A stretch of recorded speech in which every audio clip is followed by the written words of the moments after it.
Corona virus صورتحال دنیا کو تیسری عالمی جنگ کی طرف لے جا سکتی ہے، برطانوی فوجی سربراہ۔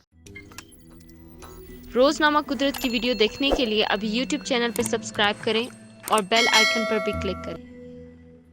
کورونا وائرس کی وجہ سے متاثر ہوتی ہوئی عالمی معیشت کی بدترین صورتحال دنیا کو تیسری جنگ عظیم کی طرف لے جا سکتی ہے۔ ان خیالات کا اظہار برطانیہ کے اعلیٰ فوجی کمانڈر جنرل نک کارٹر نے ایک غیر ملکی خبر رساں ادارے کے ساتھ گفتگو کرتے ہوئے کیا۔ جب ان سے پوچھا گیا کہ کیا کورونا وائرس کی وجہ سے پیدا شدہ معاشی بحران دنیا کو جنگ کی طرف لے جا سکتا ہے، تو انہوں نے جواب دیا ان کے ملک کی معیشت کے اس سال اکتوبر سے دسمبر کے دوران 2% تک سکڑنے کی پیشین گوئی کی گئی ہے۔ جنرل نک کارٹر، جو برطانوی فوج کے چیف آف ڈیفنس اسٹاف بھی ہیں، کا کہنا ہے کہ عالمی علاقائی تنازعات بڑھ کر ایک مکمل جنگ کی صورت اختیار کر سکتے ہیں۔ انہوں نے مزید کہا کہ برطانیہ اور باقی دنیا کو تاریخ اور ان بین الاقوامی غلطیوں سے جو گزشتہ صدی کی 2 عالمی جنگوں کا سبب بنی، اس سے سیکھنے کی ضرورت ہے۔ ان کا کہنا تھا کہ موجودہ غیر یقینی صورتحال کی وجہ سے کورونا وائرس ہے جو کہ خطرناک ہے۔ انہوں نے کہا کہ ہم جس وقت میں رہ رہے ہیں، یہ بہت غیر یقینی اور پریشان کن صورتحال کا وقت ہے۔ ہماری زندگیوں میں گلوبل چیلنجز